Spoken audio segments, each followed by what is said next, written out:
All right, welcome everybody to the Optimized Drone Weekly Sunday night stream. We have Hello, with us everybody. William Perry of Racer X FPV and Ryan Quellet of HD. Well, who does assist with HD0? He's not. You don't work for them officially, correct? No, nope. Okay. I'm just a tester. He is the name of HD0. Lead tester for Ryan HD0. is being too modest. He's the guru of HD0. That's Yeah. He's the Chuck Norris of HD0. I like that one. that is pretty cool. So let's see who's joining us in the chat. Someone says listening but wrong. I got to go to Facebook. Oh, damn. Always happens. I know. Derek Burgos. How you doing, buddy? What's up, Derek? Oh, Derek is in here. Okay. I'm just going to post this to my timeline. There we go. Hmm. All right. I'm just doing the posting spree right now. What's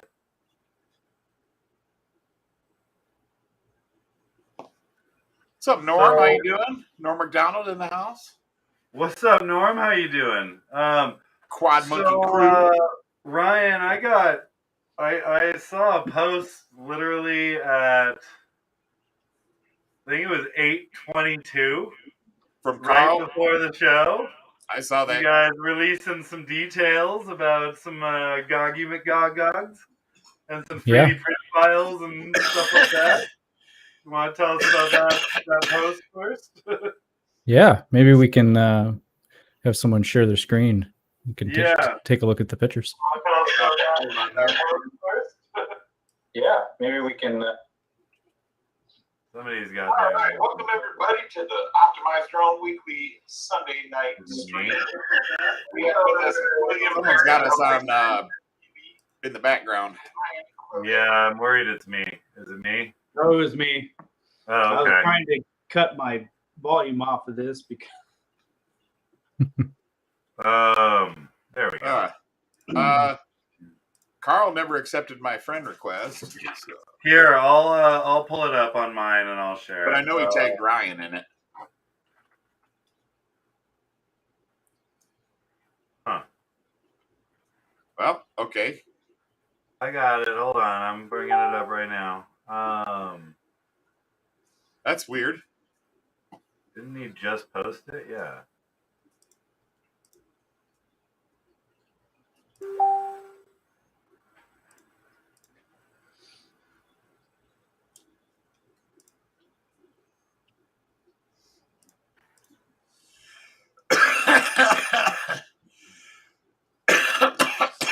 What the heck? I just had it on my Facebook, and then I did too. Where did you put it, Ryan?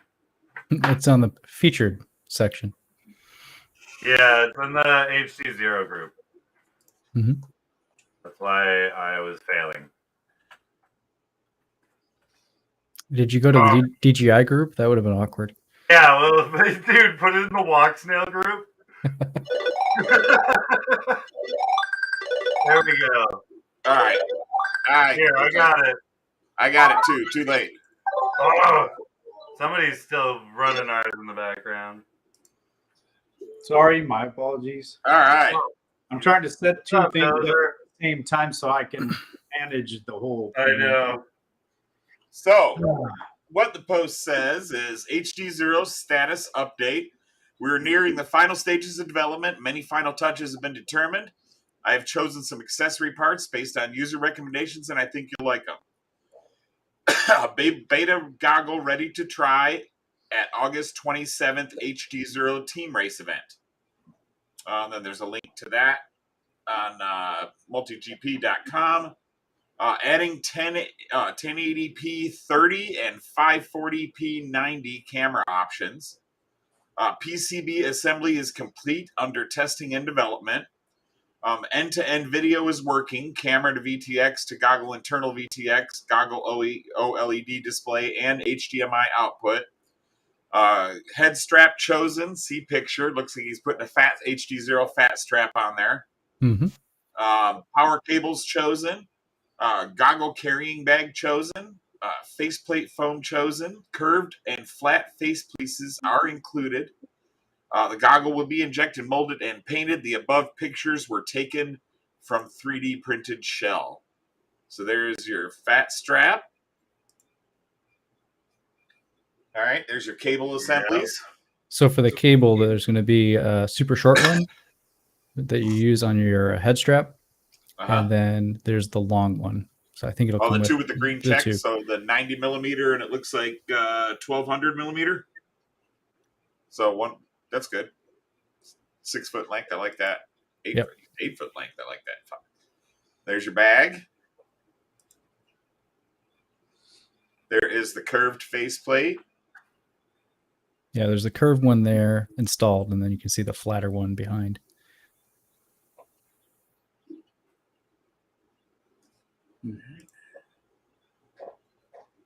There you go. This is the thick foam. Nice. I like that, the newbie drone foam. Mm-hmm. Yeah. Cool. Looks badass, man. Yeah. Yeah, those are a lot of modifications people typically have to do on their goggle after they get it. At a pretty big expense when you start totaling it up. So really good to see that on there.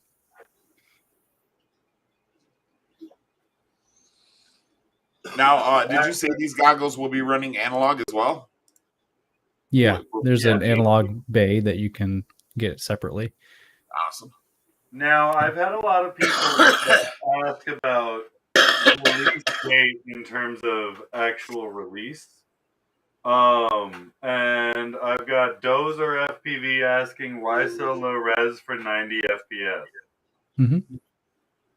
So there's a fixed amount of bandwidth that the stream can handle, and you can do 1080p 30, 720p 60, or 540p 90. All of those require the same amount of bandwidth over the air. Yeah. So you get to pick if you want to prioritize resolution or frame rate. Excellent. But in all of the options, the latency is the same. What's up, Walk of Shame? How you doing? The Bloated Goat FPV asks, what are the power options? I guess the input levels? Yeah, I believe it's 2S to 6S direct. 2S to 6S direct, okay. There you go. No voltage regulator cables. Those things are terrible. Actually, the one that I've got is pretty decent, but it's fairly new. HD0, the Sharkbite VRX in particular, is known for the regulator cable going out within 6 months. It's just kind of bound to happen. That's why I say they're kind of terrible.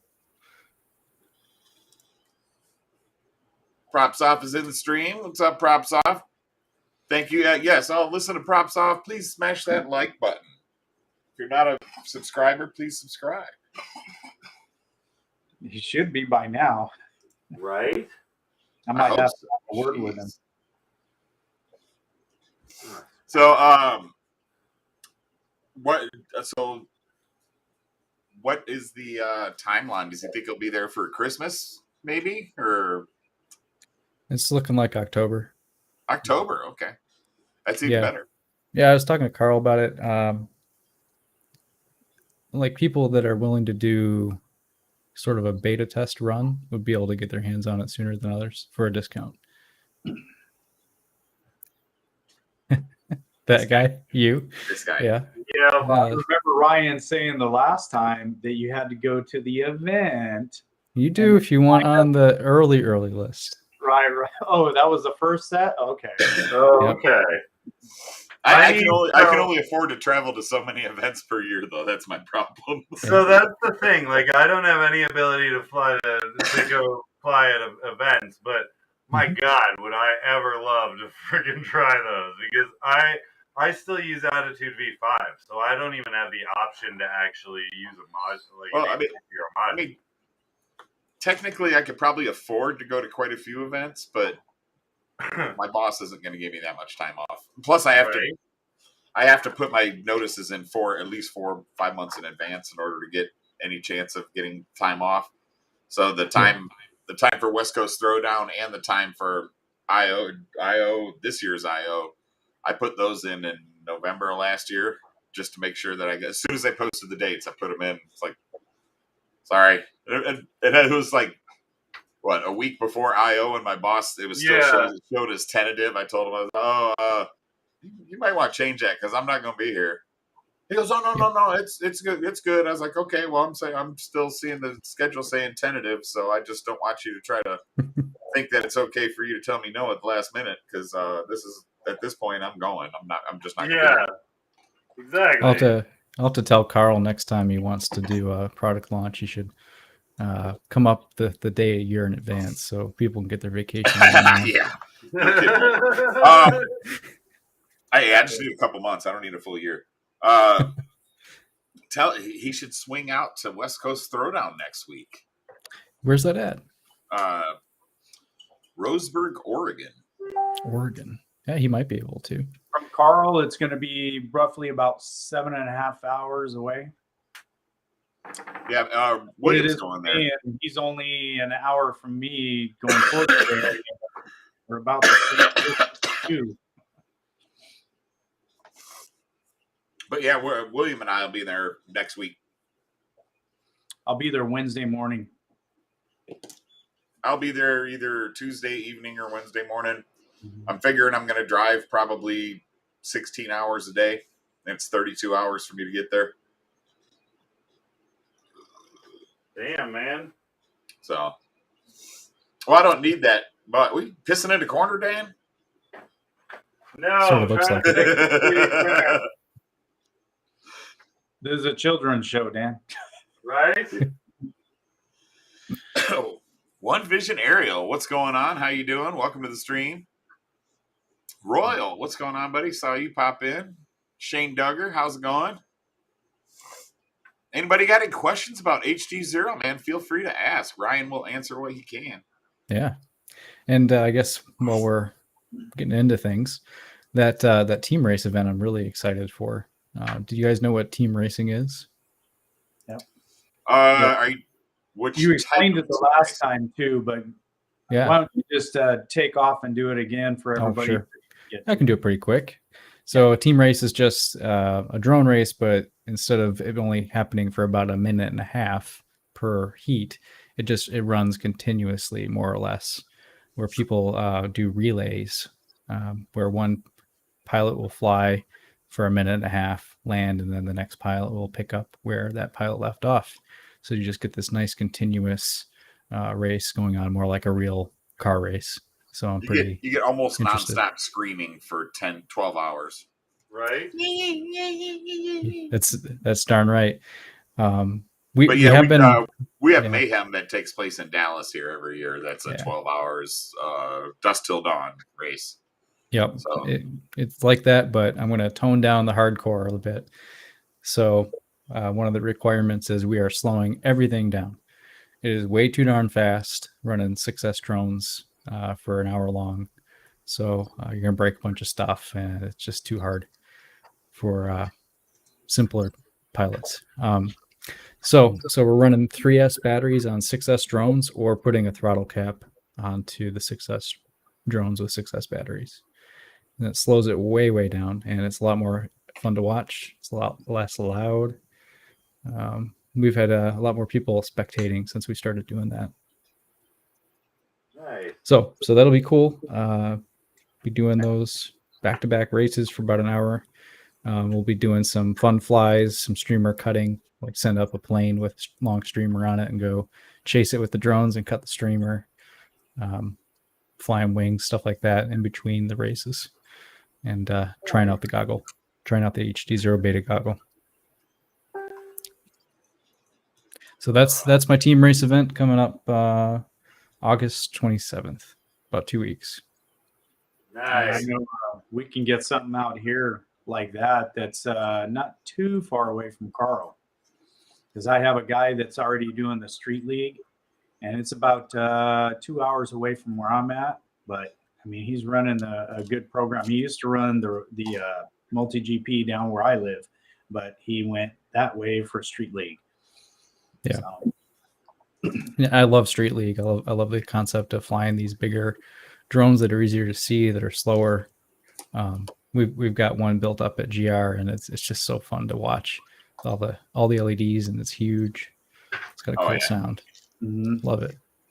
I like that. All of the racing leagues are interesting to me. It's just a matter of picking one. I wish that they would all come together, or at least with a similar spec for the quad, so I could use the same quad, maybe just a different tune or a different throttle limit or something like that. You know what I mean? That would be awesome.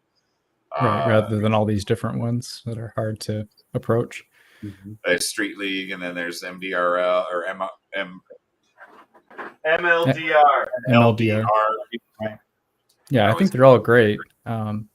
But today we just said, hey, everyone's got to run 3S or a throttle cap at our race today, and it was so fun.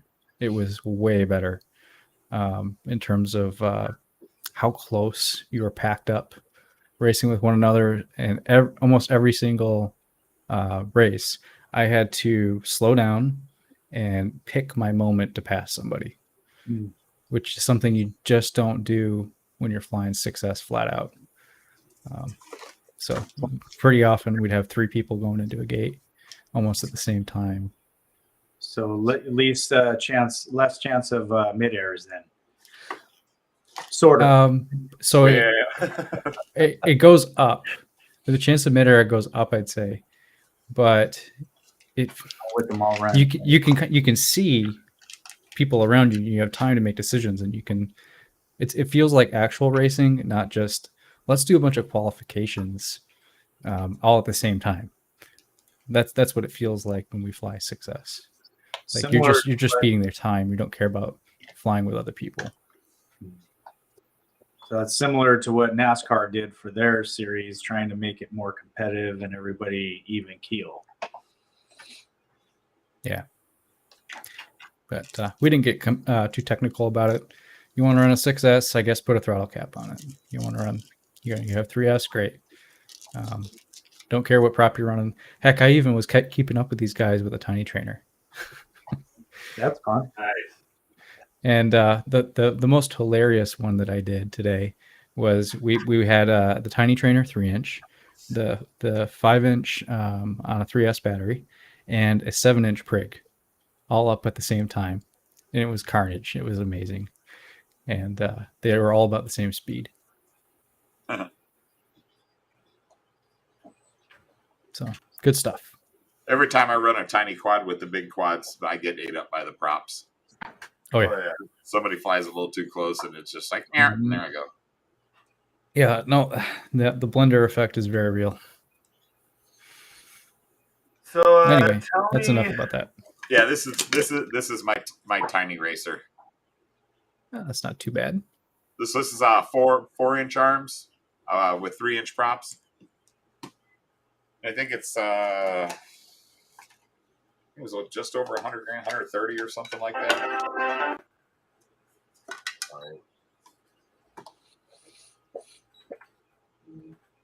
Uh, 115.5 as it sits right now. Nice. So, yeah, this is the tiny trainer I was talking about flying today, and I was flying it with this Run Cam Thumb Pro. I was getting some cool chase footage. How do you like that Thumb Pro? So at first I was kind of meh about it because the field of view is so narrow. It made everything look shaky. And then when you tried to stabilize it, stabilizing makes it zoom in even more. Wow. So then it's even more tighter field of view. So I swapped out the lens. I put a wide and sharp lens on it, and I love it now. It's what they should have done. We got a sneaky guest in here, Carlton Bennett.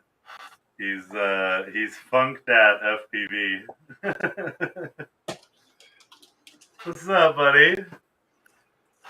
Just saw his comment roll through. What's up, Carlton? What's up, up, Nuisance? How you doing?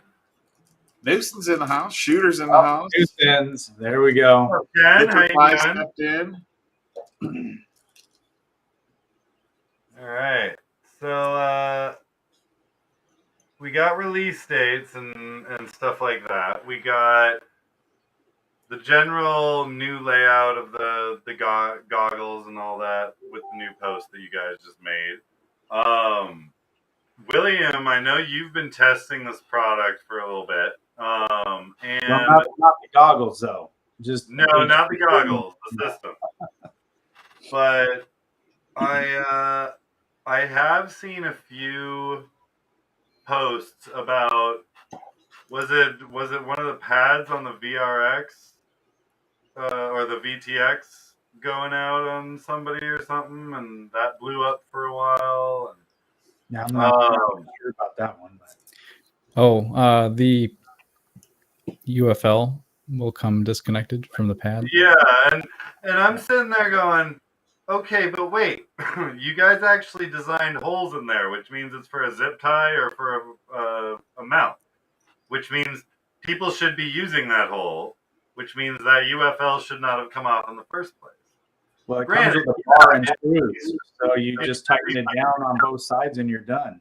Yeah, it should be like, obviously it should be on there enough so that just adjusting the antenna won't rip it off. But those holes are there for those people to use. Like, I don't understand why it wasn't used. And these dudes like, oh, I ripped off my antenna. I'm like, then don't rip off your antenna. Dan, you're talking common sense again. You can't do that. Yeah, don't try to assume common sense. Right? Because it's not common enough, I guess. No, it really isn't. No, not anymore. I sympathize with these posts, and every time that one person posts it, this is the sequence of events that happens. A copycat will come up and say, "Oh, I did the same thing. The world, the sky is falling. This is a terrible product." And then hey, this guy might get some free stuff. Maybe I can too. Yeah. Yeah. And then the next one that happens is somebody that doesn't own HD0, that owns a competing system, hops on and says, yeah, this is why this is a bad product. You should use DJI or you should use whatever. And then you'll see like a repeat of these posts for the next few days. And it happens about every couple months. Yeah, Dozer, I agree. It's definitely user error on that UFL. Remove the antenna incorrectly is the cause. Exactly. And that's the thing. We've all ripped an antenna off of something and been like, oh, man. Like, all of us. I'm sorry, no matter who you are. I've been building these things for 5 years, and I fried an ESC the other day.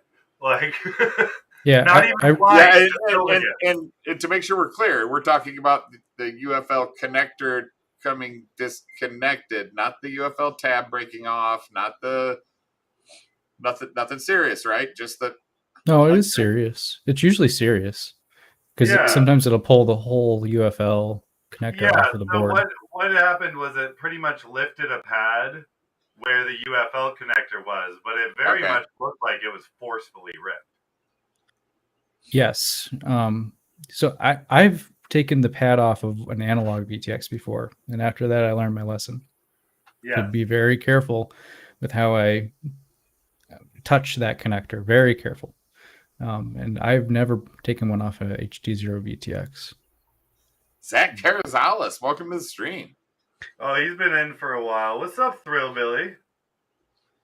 So we have a question. Stream's moving pretty good right now. It's hard in the forums here. They're asking about what is the actual latency. The actual latency glass to glass? Glass to glass, yes. Yep. Okay. And why are they asking? Usually people have a reason, like they don't believe it.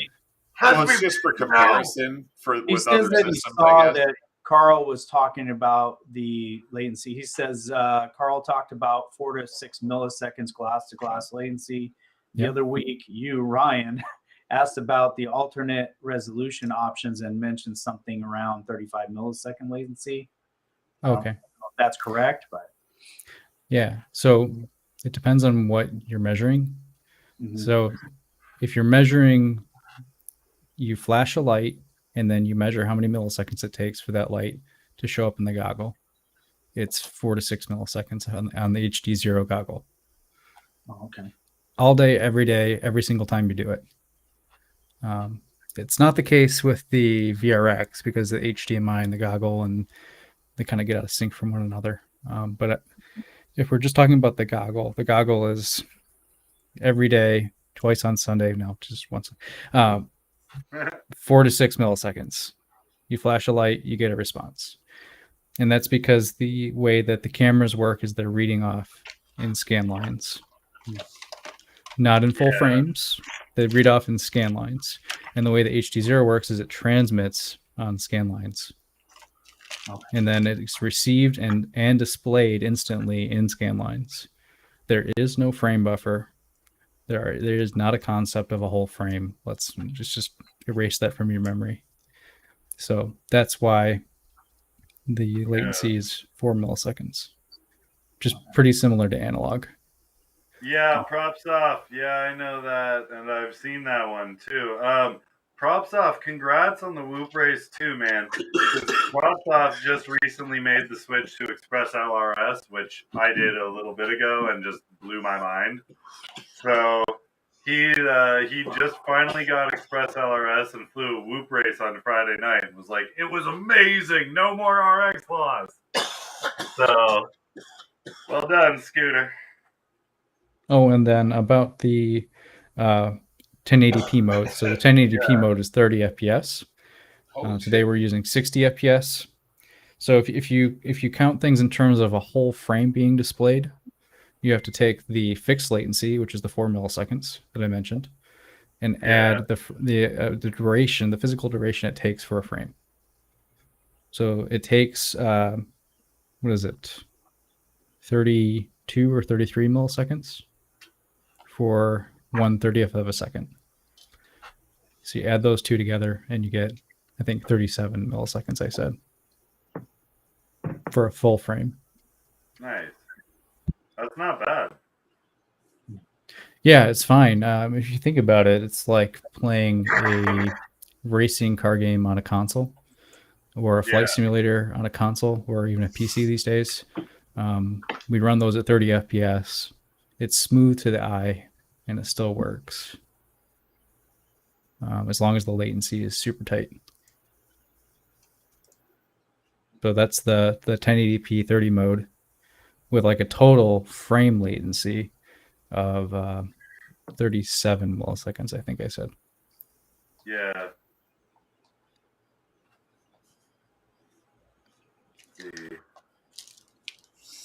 ELRS match to HD0, about as close to real time as you can get. I agree, Dozer. And yeah, guys, like for those who know me or who have followed my journey, like I started out FR Sky all the way, and then that started failing me. And I had the R9, I had my QX7, and then somebody made me go Crossfire. I finally went Crossfire. Blew my mind. I was like, oh my god, Crossfire is the most amazing thing. And I've been Crossfire for about a year or two, and then I got a jumper just so that I could have a game style controller as well, just for my backpack. And ended up putting Crossfire on that, and then switched it to ELRS one day. And the first quad I flew with my ELRS, I was like, I'm literally going twice as far comfortably as I would have with my Crossfire on this rig anyways.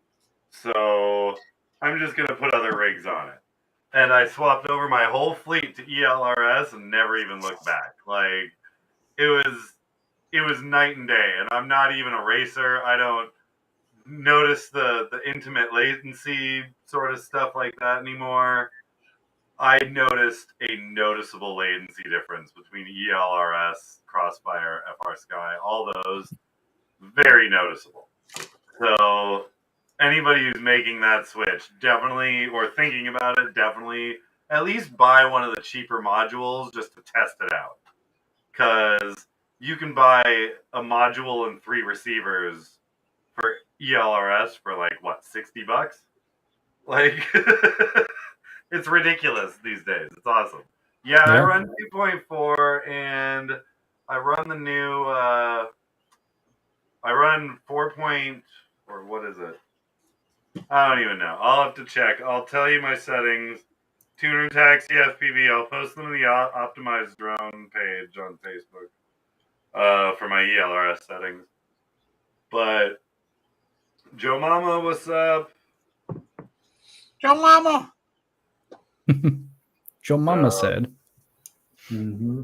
So yeah, Joe Mama FPV from Houston. Joe Mama. Ryan, are we able to expect the possibility of having open source 3D printable files so that people can print and modify their goggles, so that if you want to add like a head tracking module or something like that, you can? There's a head tracker built in. Well, you know what I mean. Add a module. Then I'll just say a microwave receiver. Or something. He said there's a module adapter as well. Yeah, I know. And so what I want to know is, like, what if somebody wants to print the goggles but with big demon horns or something like that, you know? Like, here's what I'd say. Why print a whole new set of goggles with demon horns when you could just do slide-on demon horns onto the slide-on rails? Hey, slide-on brackets, yes. Mm-hmm. See? Like I'm not saying, because no matter what, they'll probably have to end up buying the full goggle anyways, just for the electronics of it and all that. But I'm just saying, because I know there's a lot of designers in our community that love to screw around with 3D printing, and they like I deck out all my goggles. Everybody has their own decals and all that, and having a goggle that could actually be open source in that regard as well, where you can actually put your own little signature on it, would be pretty cool in my mind, at least. Yeah, so you can download the CAD file for the goggle right now if you want to. Nice. And you can start modifying it. There are a few people I've seen that have done that already. And I think when we get into the open source stuff, I could show you. I could show you what I mean. Hit the share screen button down at the bottom of the screen there. Sure.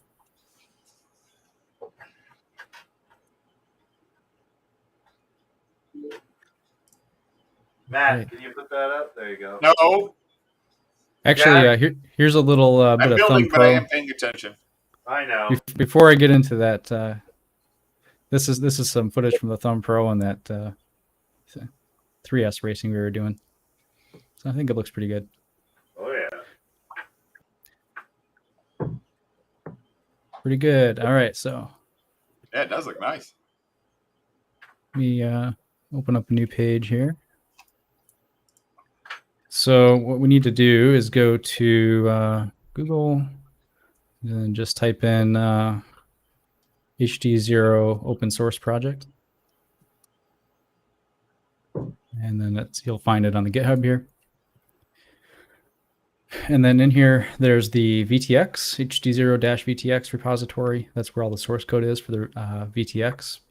Nice. And there's the HD0 goggle repository. And that's going to have all the source code for the HD0 goggle. That's going out once the goggle's released. And then in here is HD0 tooling. And that's where you find all the CAD files.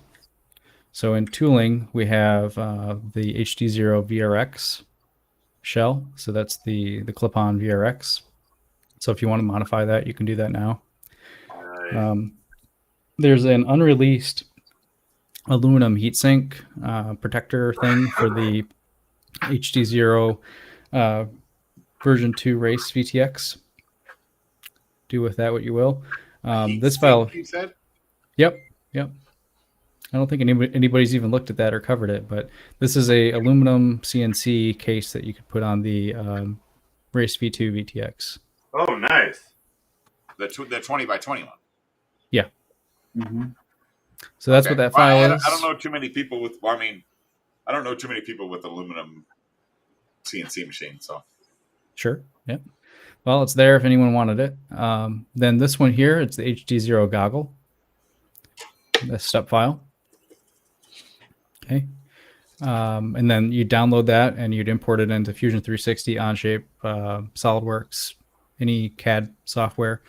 Step file is a solid file. It's not a STL file or a stereolithography file. STL files are horrible. You should never share an STL file if you actually intend someone to modify it. So that's why step files are provided here. My favorite anagram for STL is stupid triangle limitations. Yes.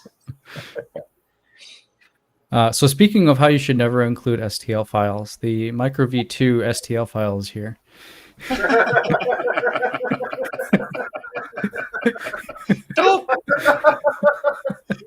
Well, I just told her.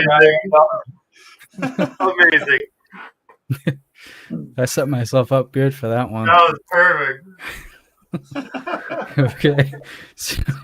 So there it is. It's that much better, Ryan. It's a flaming pile of poo. But anyway, you can use that for reference when you're doing pod designs or camera mounts. So that's the Micro V2.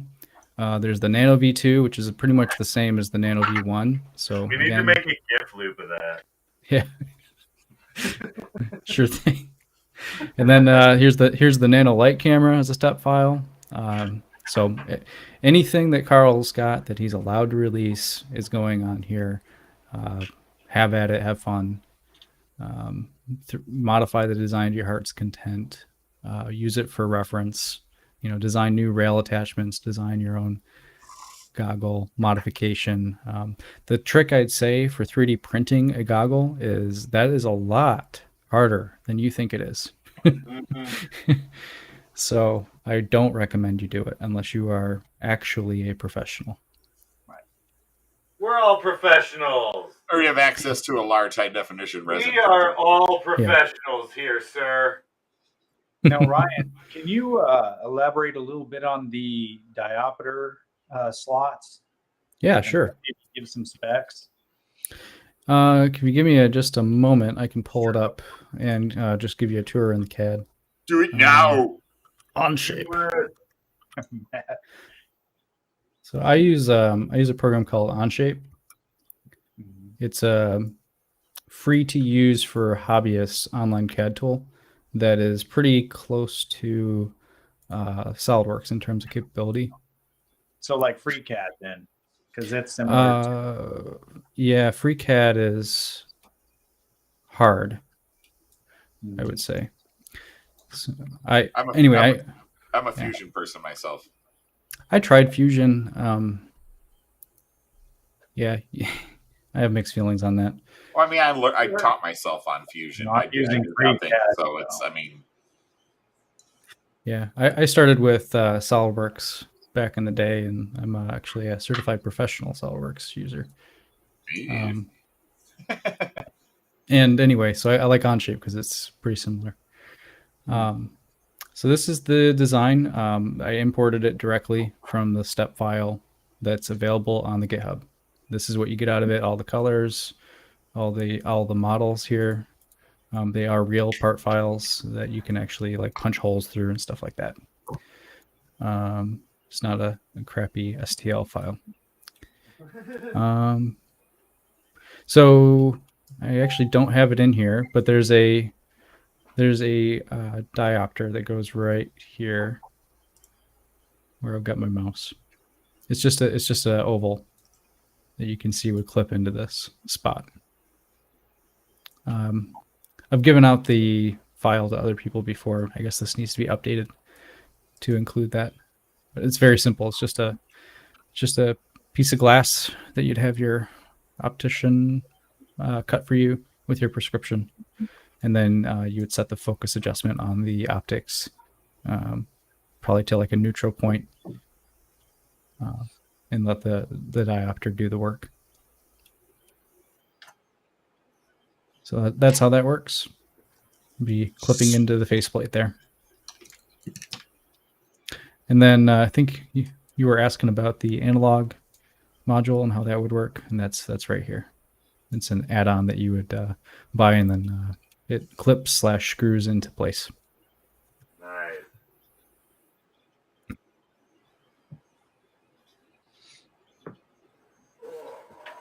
Then you got the kind of the rail divots on the top and the bottom, and that's how you're gonna slide on patch antennas and other things. Devil's horns. Devil's horns. You know what? I will. Right? There should be a prize. Okay, I'm going to say this now. There should be a prize for the wackiest attachment that someone's made and actually would use.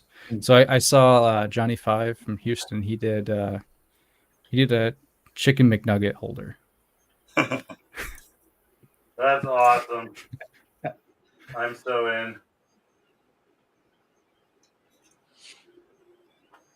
So that one doesn't count. You got to find a different one.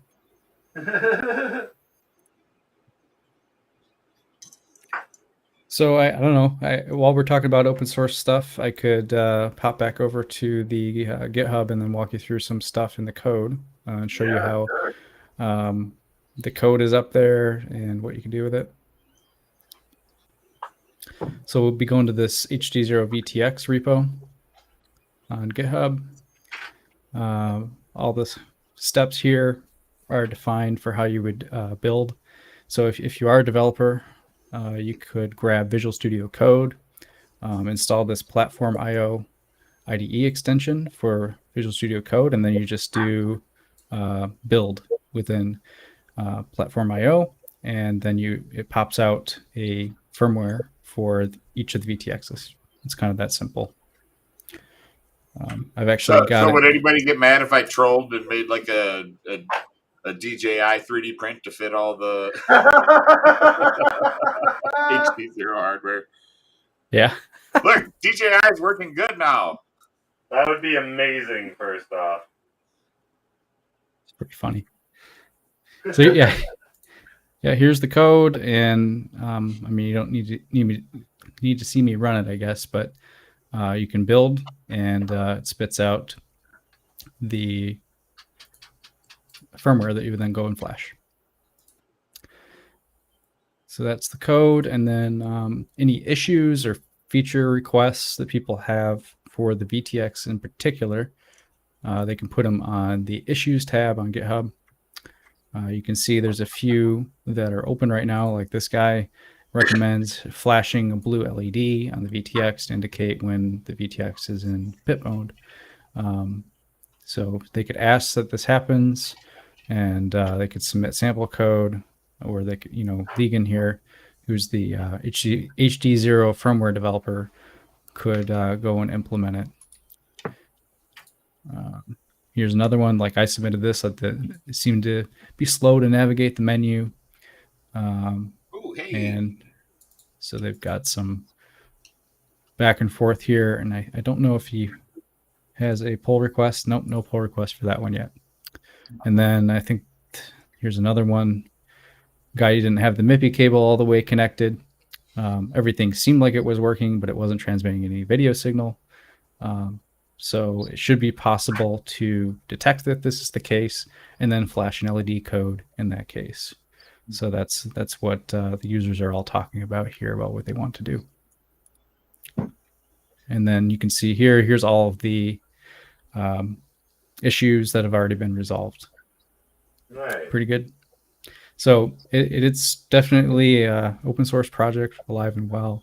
If you look at pull requests, this is I think an indicator of whether or not something is actually open source and being worked on with the community. These are all pull requests, which are code that the community made that have been pulled into the main branch of the HD0 VTX.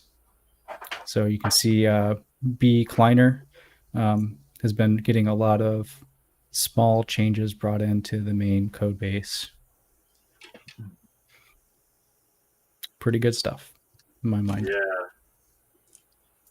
Well, So that's the VTX.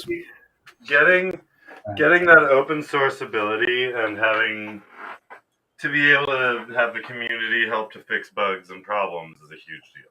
Like, Yep. we can beg and plead the devs for a lot of these different companies to change something, and they won't care.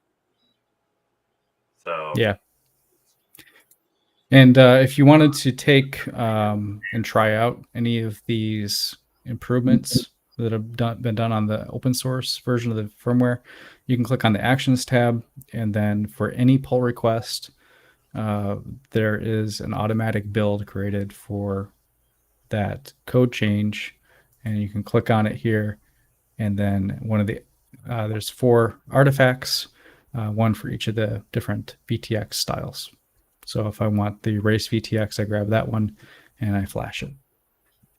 Another cool thing that's in the open source version of the VTX firmware is something called MSP VTX. And MSP VTX lets us bypass smart audio. So nice. you don't have to wire a smart audio wire anymore, and you get all of the capability of smart audio with less of the bugs of smart audio. Damn. Sweet. Now, is that going to be configurable through the goggles, or is that going to be configurable through Betaflight? So that would be configured through Betaflight. It still functions a lot like a analog VTX does, where the flight controller tends to be the one in control of sending like a smart audio request to change a channel and power. And it's still going to continue to do that, but using MSP instead of smart audio. So I use Lewis scripts and switch positions on my radio to turn the VTX on and off, or to change the channel and power. Yeah. Yeah, I'll be doing a video on how to get the MSP VTX working for people, because I know a lot of people have a Whoop VTX that doesn't have smart audio and they want the capability of smart audio, or there's a lot of people that can't be bothered to wire another UART for smart audio. And it's one more wire, man. Yeah, I think it sucks. I've been advocating for smart audio to die for about 9 months. I mean, I like it. It comes in handy for races, and I run Crossfire. So if I want to run it up, I can just change from my freaking Crossfire module if I need to. So. Well, with Express All the Rest, I'm kind of doing the same thing. There's something called VTX Administrator. So I go on to the module and I say, I want every single drone I ever connect to go to channel R2 at power level 25 milliwatt. And I power the drone on, and it switches to that channel without me having to do anything. Yeah.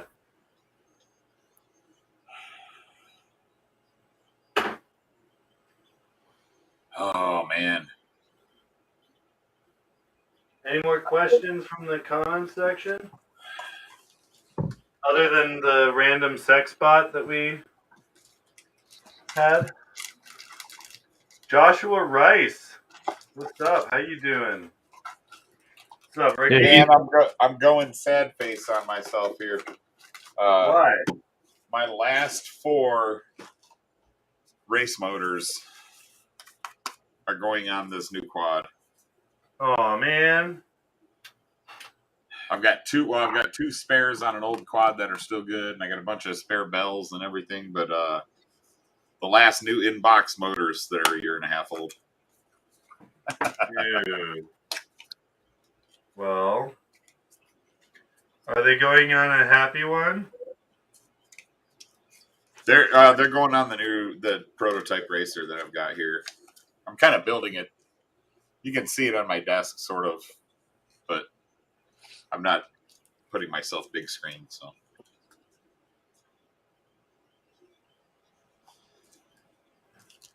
Oh, yeah, I'm still working on some of Shane's builds. William, I think I've epoxied that pad down. I even let it cure for like 72 hours. So Ryan, you were sweating on that one. I know, and I was like, I don't want to have to get another one of these older ESCs from like 2 generations ago. No. It was I've got 2 of them, and if this one doesn't work, I can just swap one of the little resistors to the one that blew on the other board. But like, I don't want to do that either. That's annoying as hell. Does the fan on the goggles have adjustable speeds? Good question. It does. Right. So by default, the side fans are going to be automatic. Just I think the varying speed based on load. Those are exhaust fans. Yeah. And then the top fan, I think, is going to have probably like a minimum speed. We'll have to see how it all works out when I have more time to play with it. Shane, if you want to send me the fly color, you're more than welcome to. I'll throw it in. I do have it working, so I'm like, it still works, and I epoxied the pad back, the layer down, because it didn't disconnect at all. So I'm hoping it'll stick, but you're racing with it, so I'm worried about that. That's why. So Dozer, if you are asking about the goggle release, it's supposed to be October. October, yeah. Yeah. Yeah, looking like there'll be limited release at least by October for champs, for people going to champs. And then more trickling out after that. And then, so for the goggle fan speed, you'd be able to adjust all the fans technically independently in the software. It is open source. You can change it, but there's going to be an optimum solution for getting that air to flow through. Yeah. Props Off is asking if switching the VTX completely shuts it down, or is there still some transmission at lowest setting? So setting it to 0 milliwatt shuts the power amplifier all the way off. There is no video transmitted. And it can shut it off almost instantly and turn it on almost instantly. But the VTX itself is on.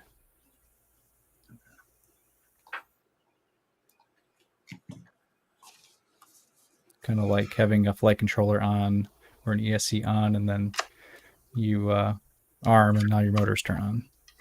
I think using a real pit is a sledgehammer when it comes to digital electronics. So you shouldn't. Yeah. You're talking about the way it turns, or the way it cuts the power? Yeah. Yeah. Because there is a little bit of time to initialize and configure things and talk to the flight controller for what channel it should be configured for, all that stuff. And that takes time. So it's better to let it power up with the amplifier off, get everything configured, and then you can control whether or not the VTX is transmitting based on a command from Betaflight. And then Mr. Vitrafly asks, how much of a market share do you think Orca is going to have with all these fantastic systems coming on the market? Loaded question, Vitrafly. Trying to get us on the spot. Let's go. Yeah, it's interesting. It wasn't long ago, I think Barble was making a comment about how digital would never happen for FPV because it's such a small market and nobody cares about us. And then all of a sudden, DJI drops their system, and then Sharkbite, HD0, same thing, comes in. And Hardwell and Rotor Riot scramble to get on board. And then hey, let's not forget the godfather of HD. Yep. Clearview. Oh yeah, I forgot about Clearview. Sorry about that. No, not Clearview. There was what was it called? No, Connex. Connex Pro Site. Yeah, that was before my time. I think that was like 2016. 2017, I think. Yeah. Something like that. A friend of mine that came over, he was all into that, and I said, "Yeah, but you got latency. Try to hit these gates consecutively," and he had issues. So okay. I don't know. Yeah, that and the link sucked, and trying to get the link synced up, and having to have the ground station, and yeah, and then you guys know what's behind Walksnail, right? Yep. Do you know what's actually behind it? Yep. There's a company called Artisan, which is a Chinese company. I'm pretty sure it's a Chinese company. Yep. The chip manufacturer, and they just decided, hey, we're gonna throw our hat in the ring and compete a little bit. I think there might be some ties to DJI using Artisan in the past. Maybe, I don't know. There's some ties there. Well, I know DJI, from what I've seen posted, their system doesn't even have the Artisan chip in it now. It's something else, from what I understand. That's because there was let's just say there was a bad divorce. Yeah, that sounds about right. Or Right. DJI decided that they wanted to make their own chip for cheaper. They just copy and paste. They had a bad divorce with the company, I remember, that was working with them, and they decided to go their own path due to possible infringement issues. From what I've heard, this is all rumor. None of us really, other than the people that talk to the DJI guys, but from what I've heard, that's generally what's been happening. Yeah.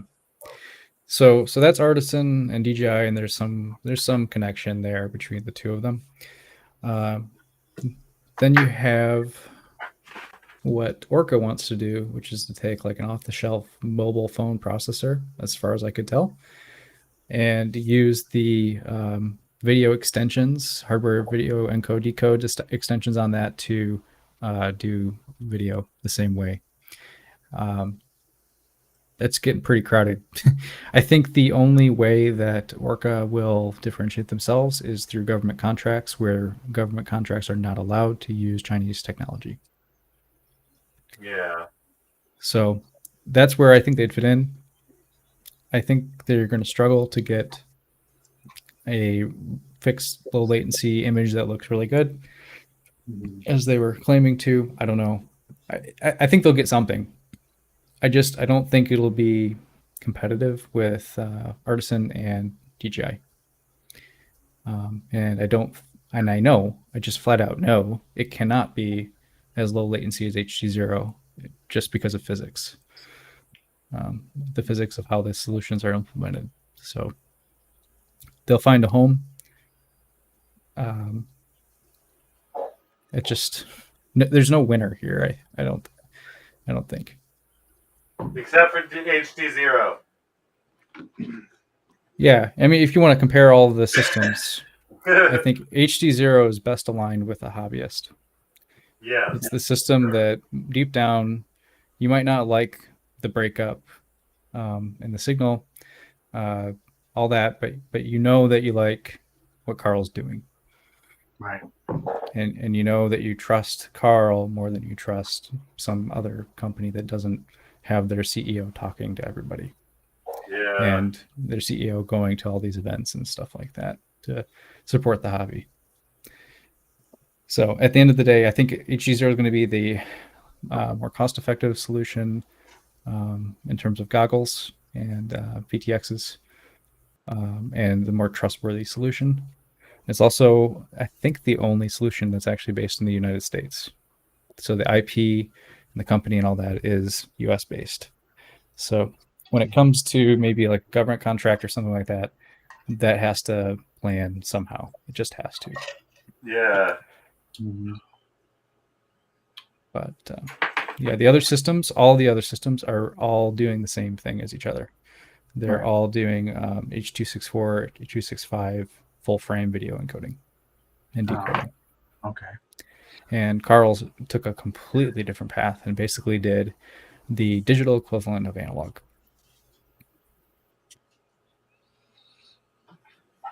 I think that made it more reliable. In a sense. Doing the digital equivalent of analog. Right. It makes it simpler. I don't know if it's more reliable. So like if you're looking at like link reliability, being able to retransmit will give you more link reliability. Oh, okay. Yeah. And I suppose that it could do retransmit. It just doesn't do it on this ASIC. So yeah, its focus is to be a broadcast system with the lowest possible latency possible. It's just it's as fast as analog, practically speaking. That's awesome. I'm a big analog fan. I always have been, and that's the thing. Like all these new digital systems coming out. When DJI came out, I was a skeptic for a while, and then I heard a lot of people go to it and just blow their mind, and then now they're all regretting it. And it's like, okay, all right. Let's see here. Zach says, want to support the happy, don't throw hard price suggestions for distributors. That pissed a lot of distributors off. Want to support the happy. I want to support the happy. I like Zach. Zach always knows how to word things the best. For us people that don't know any better. Make sure the happy's taken care of, boys. Props Off wants to know, when is HD0 going public and can I get some IPO? I don't think it. Well, I honestly have no idea, but I doubt that it's something that would happen. Yeah.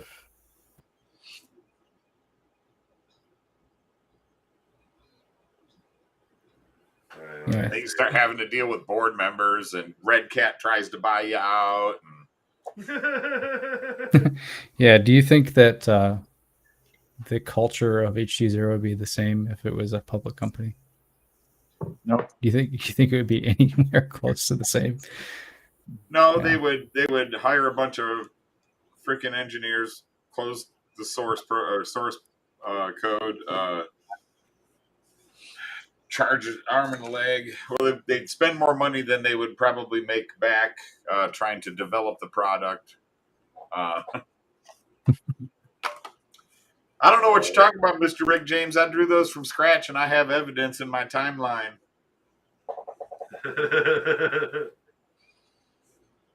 Right? Yeah, and it was weird the way I designed them too. But yeah, I did make locking cam mounts, or fixed angle cam mounts for the new racer. They're still printing, and a new turtle fin, so no more shark fin. Hey William, I just sent you a bunch of pictures that I was telling you about from that event I did today. Yeah, I was already getting those on there, and everybody was saying how you weren't paying attention. So, trying to say silly things so you get your attention. I just got the email from that photographer that was taking some really awesome pictures of my of some of my signature drones. So I'm gonna pull them up right now. Oh yeah, that's one of them. I saw that drone. You showed me that one before. Yeah, so cool deal.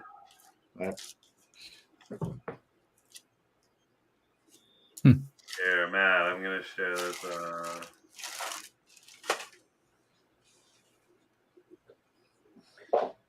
Yeah, I had to go carefully remove some of my wire guards just so I could put them on the quad. Hey Matt, share that. Share my screen.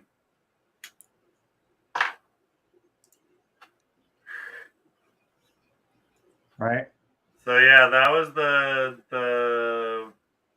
T-Bird. Where's that? And that was it flying around at that street festival. And then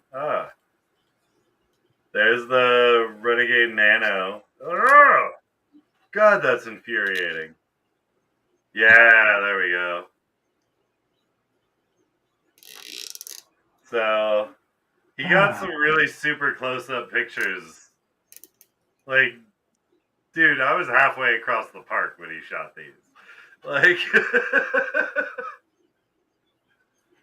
so yeah, I thought that was really wicked. Oh, that's awesome. So Ryan, question: Turner Taxi FPV. Ryan, is it possible to retransmit all the time on a delay to get more reliability? I have to think about that one myself. Probably not. I don't. You're just saying double broadcast. I don't know. I'm not an ASIC designer. The way that retransmitting works, and the reason that it works is the receiving end will say, "Hey, I didn't hear that. Can you say it again?" And then just that specific missing piece of information will be resent. And what you said doesn't make sense because it's not the same. It's not that. Right. As far as Ricky wanted me to share his drone. Is that You got a thumb Pro on there, right? So Props Off has a question. What's the DVR like? Because the Fat Shark DVR is garbage. So Fat Shark DVR is generally garbage, but I've found success with the firmware update for the DVR. No, it's still trash. It's still trash. It is. It is still trash. I agree, but it's better than the stock. So the reason the Fat Shark DVR is trash is because they've been using the same chip. Yeah, since like the HD ones or something like that. I don't know. Because Fat Shark doesn't really do anything. So that chip is a motion JPEG for the image for the video type. It's really blocky, and I think it's only 30 frames per second. It's just terrible in every way, and there's nothing good I can say about it. So literally anything besides the Fat Shark DVR is better than the Fat Shark DVR. And so yes, it's better. Also, people like to blame the HD0 DVR and why the signal doesn't look as good as you see in the goggles. Actually, it's pretty good. The reason it looks better in the goggles is because it's smaller in the goggle, and the OLEDs look awesome. And also, I guess the DVR has a hard time compressing the image that HD0 makes because it's a rolling continuous update rather than a whole frame. Now, have you guys, because Props Off is bringing up a good point here, and he says, I wish and pray I can record my flight and not carry a GoPro. So DJI kind of has that option to do the HD video recording, but it's still gets the glitchy bars when they go out of range and all that stuff. Now, have you guys ever thought of maybe doing like an SD onboard recording like the RunCam Split 3 would do or something? Yeah, people have asked for that, and I've actually looked at a solution that would have done that, and I said it was stupid because it is a board about the same size as the VTX and uses about 5 watts of power. Yeah, that's what I was worried about.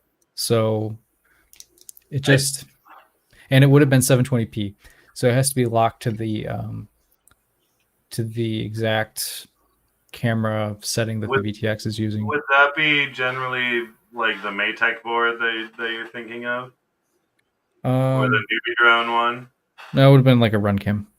Yeah. So the other reason I think that the idea is a little bit flawed is everyone tends to run their camera settings for the pilot camera with an emphasis on being able to see shadows, see into shadow areas, a very, very wide angle, maybe a little bit of fisheye, things that are not aesthetically pleasing. Yeah. We don't like to run ND filters on our flight camera to get more motion blur, because we don't want that when we're flying. We want to be able to see everything nice and sharp, but you want that. You want that on your film camera. You want that look. So for like a ton of reasons, people think this is a good idea, but if you actually use it, you won't think it's a good idea. I think it's going to be really interesting what DJI is going to come up with for the new OcuSync 3 VTX, because I think that's got like a really high quality wide angle flight camera with onboard recording and I think stabilization. If anyone was going to do it right, they would. But I think it's still going to have all of the same problems I just mentioned, that you as a pilot want to see a different image than what you want to present to others. Also, you tend to want to put your camera up higher above the props when getting like GoPro footage, and we usually have those cameras kind of slammed down low where you can get props in view for the flight camera. That's what. So my skull, the camera's super low in it, but I like that because I do a lot of super close to the ground stuff. So yeah, I kind of like it super low, so I know how low I can dig. What's up, Richard? How you doing, buddy? So anyway, this is what you should get. So like, Trainer? No, the Thumb Pro. It's a $90 camera. You could get one for every drone if you wanted to for that price. Quite honestly, because a GoPro is $500. I'm on my fourth Insta360 Go at the moment, so I'm in the market for a new HD. But so you keep breaking them or something? I do, yeah. I'm just horrible. They're a little bulkier too. Yeah. So these are nice and light. It's only 16 grams that you're adding. Like it's almost something you don't notice with the. Now I'm gonna say this. I've said it a few times on the show, and everybody knows my opinions on RunCam. I like a lot of their products. I love their analog cameras. I love the Split 3. I love a ton of their cameras. I had the RunCam 5. I had all the different splits. I've tried the that other older RunCam HD cam, the long one that looked like a Mobius or whatever. And every single one of them has that weird RunCam jitter in the footage. Every single time. I cannot, I've tried gyro flow, I've tried new firmware, I've tried everything. I cannot get out of that, and I've seen some footage from the Thumb from a lot of friends of mine, and it still seems to have that weird RunCam jitter going on. Is it Jello? No. Because I'll be flying a quad where my DVR is super smooth, and the mount is. Oh, I know what it is then. I know what it is. What? So I think what you're describing is a high shutter speed. Yes. So it makes the video look staccato. Yeah. If you know music terms, yes, very much. Yeah. Yep. Really broken up and not smooth. So the tool that we need to use there, and this applies to GoPros also, is you need to put an ND filter in front of the glass. It's basically sunglasses for the camera, and that will allow the camera to get to a lower shutter speed. Now I've done that, and I did that with the RunCam 5. I did that. I even had one of the little Caddx ND filters for my Split 3 at one point. And it still didn't take it away. I have a background of upwards of a decade in the cinematography world, the camera department mainly. And so, I've tried that, and there's something about, I don't know what it is, because I've tried different frame rates. I've tried ND filters. I've tried gyro flow. I've tried reflashing firmware and updating firmware. I've tried everything, and to my eye, I can still see it. Whereas in things like the Caddx Turtle, I don't. Mm-hmm. And they're set up with the same settings, and they're like the Tarsier and the Turtle, and even the all the GoPros. None of them have that same staccato that you're talking about. Huh. And I'm just wondering why RunCam hasn't, one, figured that out yet, and two, what's going on, why they're pushing it still with the Thumb, because that's my only reservation from getting a Thumb. I don't know. Have you looked at my video? Not yet, but I will now. Well, I mean, you should. He shared it earlier. 59 But mega. I think when back on. is it on your YouTube, Ryan? Yeah, I put up a video a couple days ago of what I thought was some really good footage from this thumb. Maybe you'll be able to see it in there. Maybe. Let me know if you do. And I'm not trying to say this is a perfect product. In fact, the first thing I did is I went and modified it. And that's the thing. Like as I said and started out with, I love RunCam products. I've loved a lot of them, and I'm more dismayed about the fact that I still keep seeing it, and I don't know whether it's just my eye being tricky with it or whatever, but it's something about it for me. See, I don't see it in this. I saw it in Albert's Kim reviews video, though. So I'll see sometimes, like when I'm punching out, actually I'll see it pretty soon after this scene where I go up high. It was way like worse in direct sunlight too. Yeah, but could it be a resonation thing, like higher hertz, like because these run at what 60 hertz, 50 hertz? Yeah, the camera here is running at 30. So could it be an oscillation thing with motors and like not bellow related, but more it could be interfering with the electronic side of it? Yeah, I think well, it's probably more mechanical. I doubt it's electrical. Here's the I know. What I'm saying more is I do know that higher megahertz fields in the film industry have a tendency, like a Teradek has a tendency of affecting the DJI equipment, Sure, the FPV equipment, and so things like that tend to overlap in terms of the airwaves, and I know the motor oscillation can resonate at a certain distance. I mainly fly micros. I mainly tune my specific way.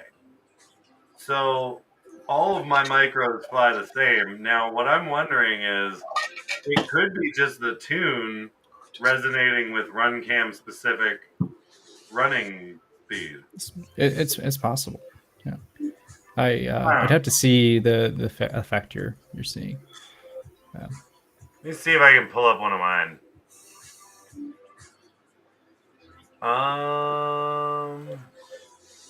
Because I know I put the RunCam 5 through its paces while I had it.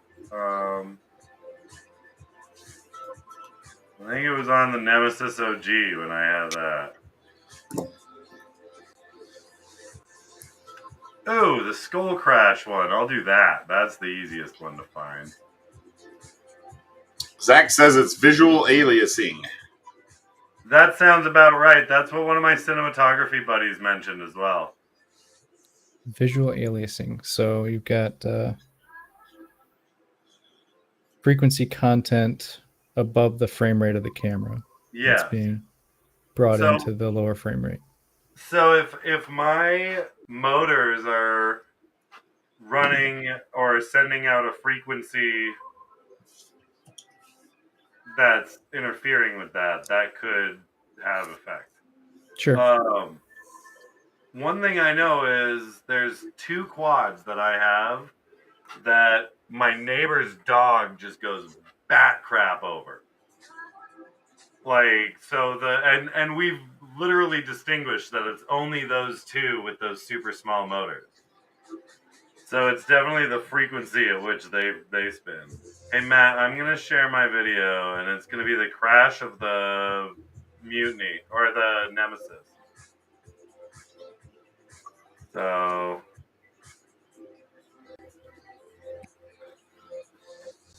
here, throw this up, and maybe.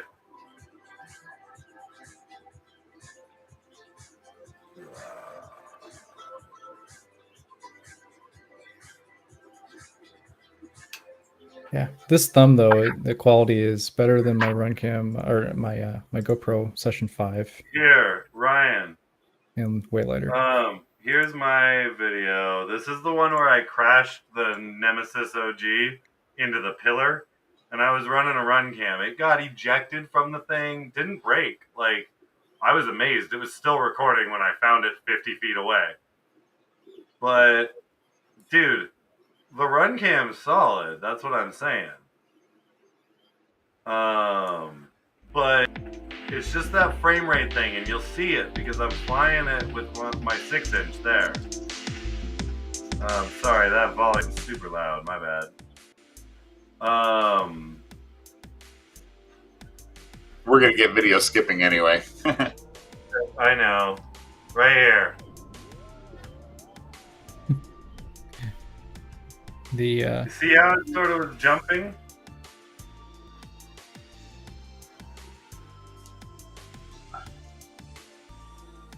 It's hard to tell, Dan, because the whole video is skipping. Oh, okay. Never mind. Send me the link to it. I'll put it up. Okay.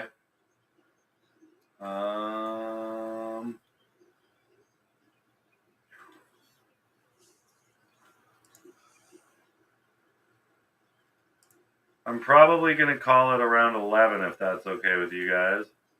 Yeah. I was just thinking after we're done talking about cameras, the other thing that'd be cool to talk about is some of the possibilities that we have with doing some crazy stuff in the software, the HD0 goggles. Yes, might be a little early to start talking about it because no one can get their hands on the code, but there are some pretty cool things that we could do. Well, that's very good to know for sure. I don't know why, but it doesn't seem to skip as much on my end when I'm... Because my internet's crap, dude. Like, literally, I started streaming, and Allie was having trouble, like, watching Netflix, for Christ's sake. Like, my internet, right here. So watch this power loop. You can see it start, like, jittery all the way down. And that was not in the quad. The DVR from the quad itself was super smooth right through there. Could be the camera mount, the resonance in your camera mount. Because it runs with the Caddx on it. It runs just fine, and it's super smooth with the Caddx. Are they different weights? No, it's the Caddx Dolphin HD, the low light one. Which, in and of itself, has its own fucking problems. Don't get me wrong. But for low light stuff, it's actually pretty decent. So. Oh, the Thumb Pro is pretty terrible in low light, in my opinion. Yeah, and that's the thing. Like, that's why I have the Caddx Dolphin for low light, and then I had the Runcam 5, which I since sold. But I kind of like. I've always kind of wanted to bring back the older form factor like this, but in a smaller, like, lengthwise, and that's kind of what I see the Thumb being. Yeah, it is. So, because this is the old school Exmor R. Like, this is the old 1080p 60 fucking GoPro. I think I heard that Insta is coming out with a new similar type small camera. Let me guess. This one's going to be Monsters Inc. themed? Yeah, I don't know. Like they did Minions themed Caddx peanuts and shit? And like... all the different.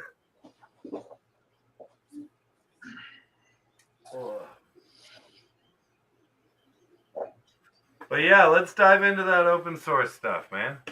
Sure. I can't see the chat anymore for some reason. I don't know what's going on, but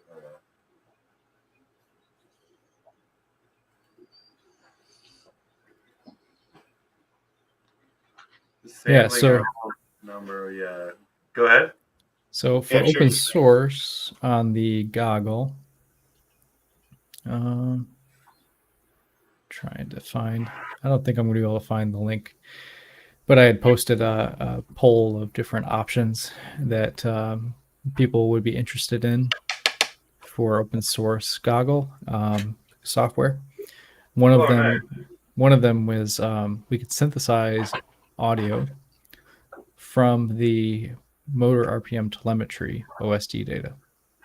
So you can put up what the motor RPM is for each motor, and today that'll update at about 8 times per second. So you'll get a center frequency for each motor. You can generate a sine tone at each of those center frequencies and maybe some harmonics beyond that. And basically you'd have a motor noise that sounds a lot like Velocidrone, let's say, like a video game. Yeah. That gives you that extra bit of immersion that you don't have otherwise. And I think a benefit of doing it through telemetry data is that you wouldn't have the same type of breakup in audio like you do with analog. Yeah, it would all be super clean. Yeah. So I think some challenges with that will be it's going to have a little bit of delay to it potentially, which could be really bad. I don't know. We'll have to see. But I think it could be good on like a wing. We'll have to see how that would go. So that would be a way to do audio. I didn't put this up there in the poll, but the other way you can do audio is a pretty interesting little hack.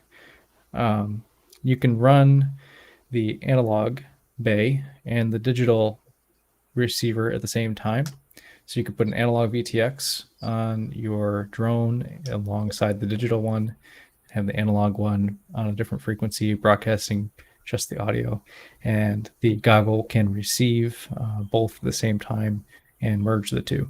So you'd have video from digital and audio from analog, and the two sources can be merged together because this is it's a Linux system. It'd be like on Windows, you could say, I want my mic input right now to be from this source, and I want my video input to be from this source, and it should just work. Another cool thing, I guess it's not really an open source thing, would be, looks like Carl's going to be able to do a picture-in-picture overlay from another source. So you could have the VTX video coming in on the VRX, and then you could have HDMI input coming in as a picture-in-picture overlay. And you could use that overlay for like maybe a cinematography camera. So you can see a live view of what the cinema camera sees while you're getting the low latency view from your pilot camera. Or you could hook a little camera on top of your goggles and you could see what's actually in front of you while you're flying. Right, yeah, that'd be helpful. Well, no. So that's the FAA compliance mode right there. I am my own spotter.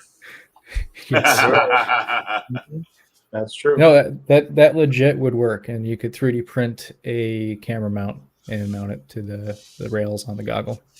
Yep. I'm not going to do that, but I think that's kind of cool. That it would be a possibility. The goggle has a built-in Express LRS receiver, backpack receiver. So that allows channel changing to happen automatically. So you can, on your radio, say, I'm going to go to channel R3. It'll tell your drone to go to R3, and the goggle will also go to R3. Some other things that I'd like to see happen in the future is the stick positions and commands and stuff like that from your radio could be broadcast and put in to be the controls for your goggle menu. So imagine flipping a switch on your radio, and you got your goggles down, and now you can navigate the entire menu system of the goggle without having to take your hands off of the radio sticks. So that could be pretty interesting. Well, Carl just posted an update. Another one? Oh, man. Do you want me to read it? Oh, Why is he Another not update. in the damn comments? Get Carl in here. I don't care if he's shy. Just get him in here. Carl is I don't care. I don't care. I think we can handle this. Want me to go ahead and read it, Ryan, or do you want to take a look at it? No, go ahead. Just on Facebook. So he said, we are nearing the final stages of development. Many final touches have been determined. I have chosen some accessory parts based on user recommendations, and I think you'll like them. So the first one in notation is beta goggle ready to try at August 27th. Yeah, that's what I read earlier in the stream. Yeah. I said 2 hours ago, right? That's what he was asking. Is that 2 weeks away? So I guess I didn't quite get that. I thought it was for the goggles. So Yeah, that was right. That was 46 minutes ago. He posted that, I Right. guess. Yep. I showed it 2 hours ago. Yeah, I am too, actually. It was right before It says this 46 stream. on my stream. Something like that. Yeah. Yeah, I think that's the same post I pulled up at the beginning of the stream. Yeah, Oh, did I you? mean, maybe he updated it or edited it. Yeah, because Yeah, Yeah. he edited it. came up on my Facebook like just now. So I don't know what happened there. Yeah. That's weird. The I'm Facebook betting he algorithm. edited it and it popped up. What you pulled up earlier. Yep, that's weird. Okay.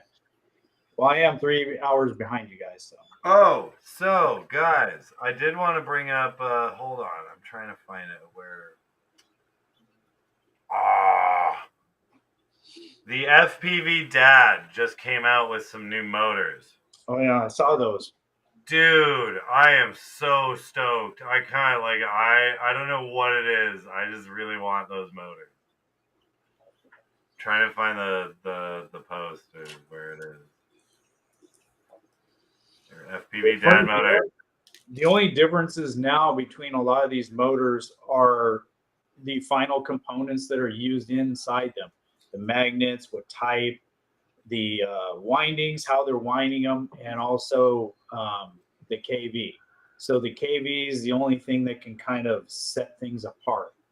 Yeah. But everything else is really close. And I don't know, I've got different KV motors and everything has been super close, and there's not that much difference between each brand of motor now either, especially in the upper quality. Yeah, so here we go. It's by ZT Innovate. The Dad motor. It's here. I'll share my screen. That's gonna be easier.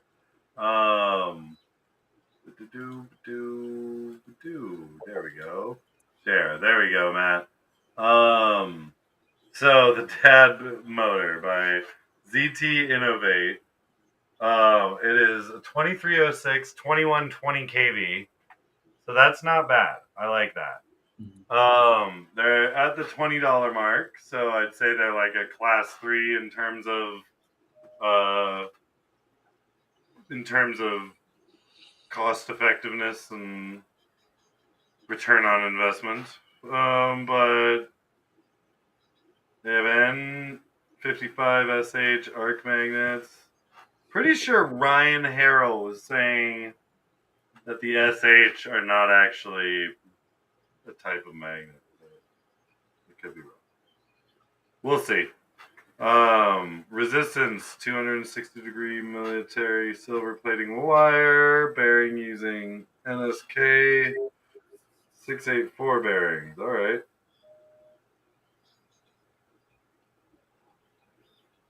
I like it. So, these look sexy as hell, and I really want to try them. I think they'd be great on my 6S. There are no other colors, though. But they say the Dad motor, and that makes me happy.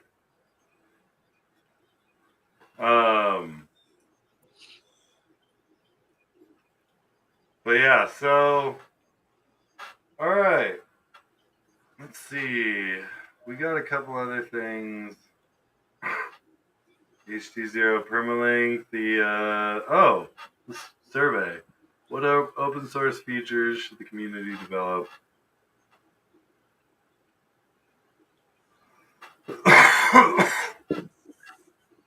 Yeah, so I found that poll, and the real-time audio, synthesized audio was 24%.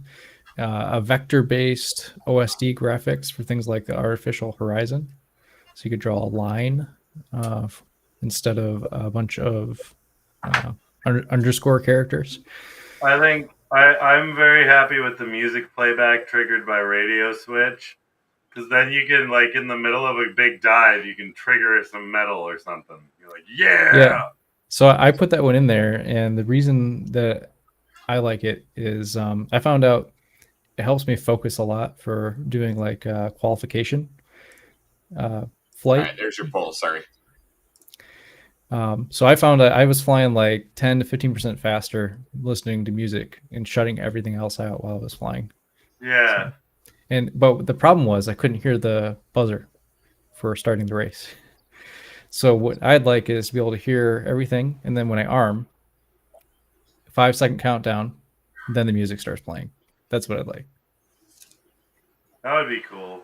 Yeah, and it's such a specific kind of feature request. Like no Well, manufacturer would ever make that. But I I agree could with submit a that. pull request.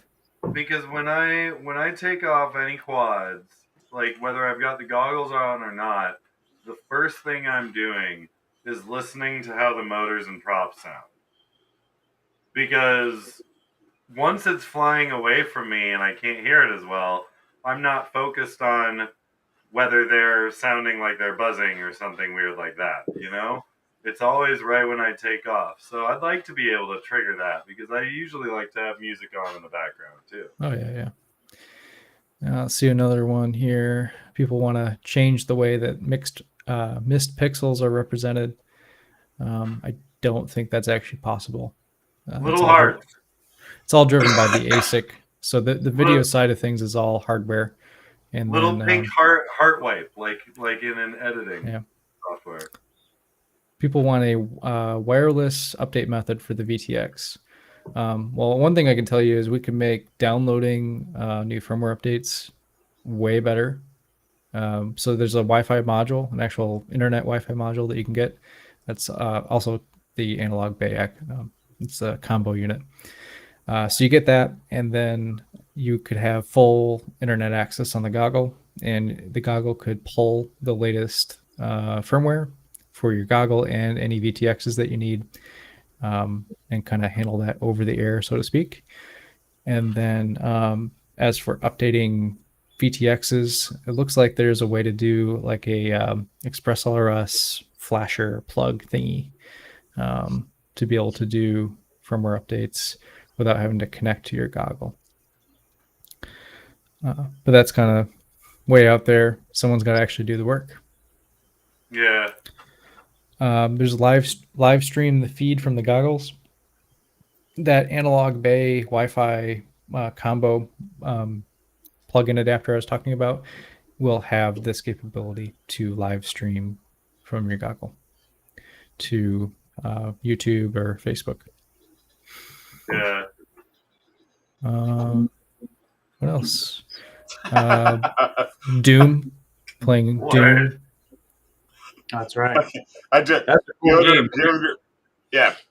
Peter Degis wants a real-time Bitcoin price display on the OSD. Sure. Yeah, I guess. Yeah. Just a news ticker of all the crypto going across. Yeah. Go ahead, convince your favorite developer to actually do the work, and then get it brought in. Send him a little bit of thank you money. Send him a Bitcoin. 1 Bitcoin, he'll probably do it. There you go. Yeah. It's only 1 Bitcoin, right? Right? That's huge. It's only one. It's only 1 Bitcoin. I have half of a Bitcoin. That's about all I'm gonna do too. It's done. Half a Bitcoin. That's something. Let's see. 720p at 60 without frame drops. Well, that's what it does, bud. And if you don't think it does, I'm sorry. It's what it does. It doesn't drop frames. Maybe the DVR does at times. I don't know. It's physically not possible. Let's see, ELRS combo board, 20 by 20 mounting. Yeah, that'd be cool. I personally think we're going to see more ELRS stuff built into the flight controller, but not the SPY-based ELRS. I think it'll be the full UART-based one. So if we do that, we don't need to put a Express LRS receiver into the VTX. Also, that is not an open source option for the software. That's a hardware change. Yeah. So that's what happens when you make a poll. But yeah, there's some interesting ones in there. Playing Doom with the radio joysticks. That's going to happen. HD0 ghost integration, live audio, onboard DVR, reduced resolution to increase link budget in poor reception scenario. Right. That would be possible with a camera that can switch to a 30 FPS mode, like a 720/30. Channel value same with Betaflight OSD.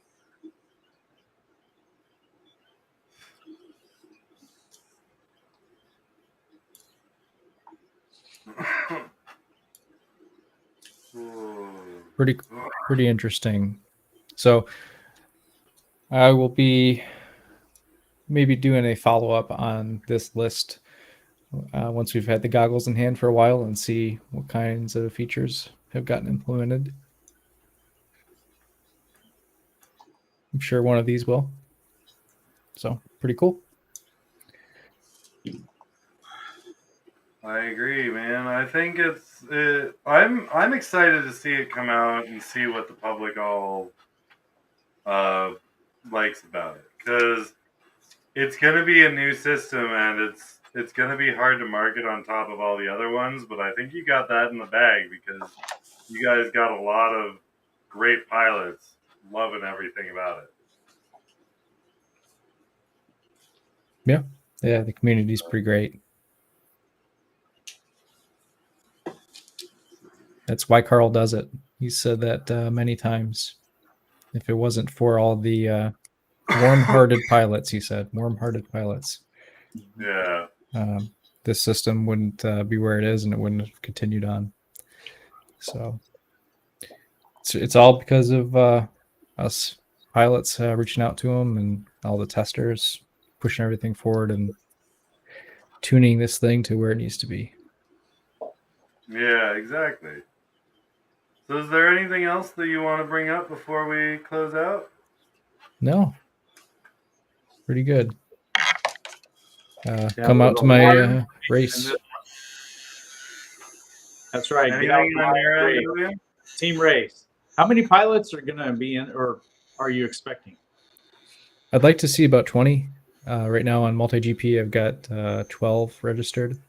What I usually see with that is a bunch of people show up at the day of and say, well, how do I sign up for MultiGP?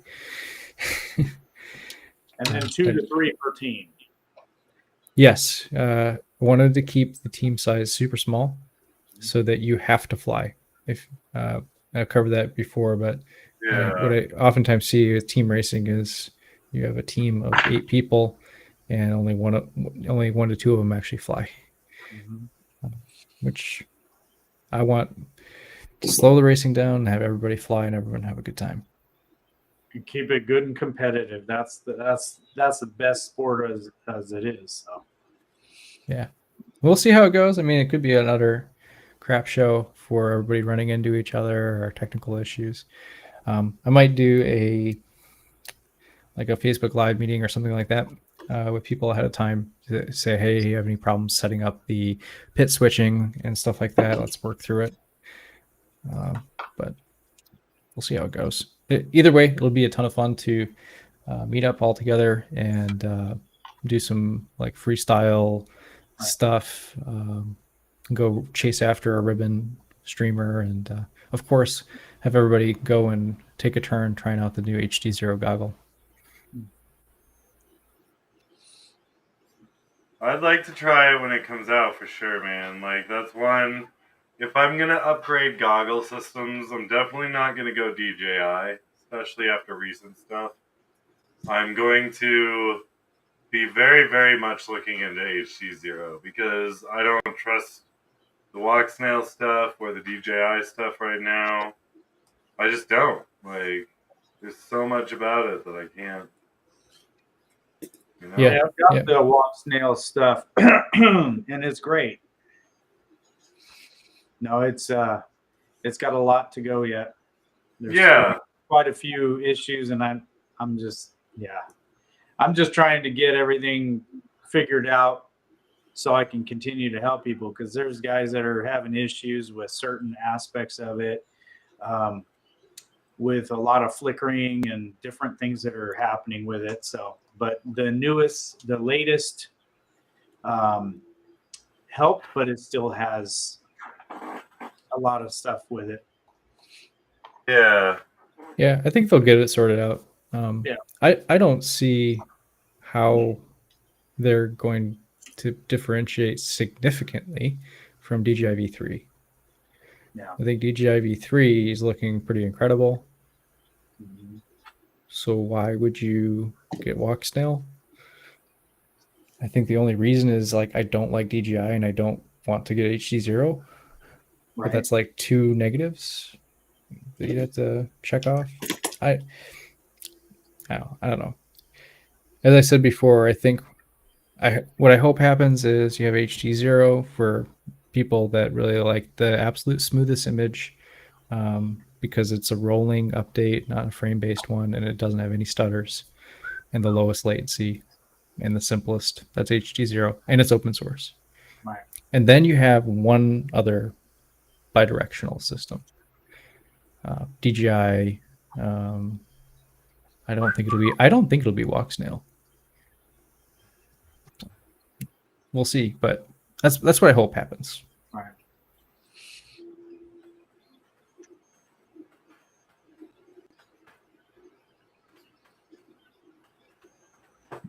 Well, I know Matt and I are trying to gear up for this big trip Right. coming up. Well, mine's not quite as big as his, so Yeah. you have me beat. I think mine's about 5 times longer than yours. Yeah, yours definitely is. Ryan, you should head out to it, man.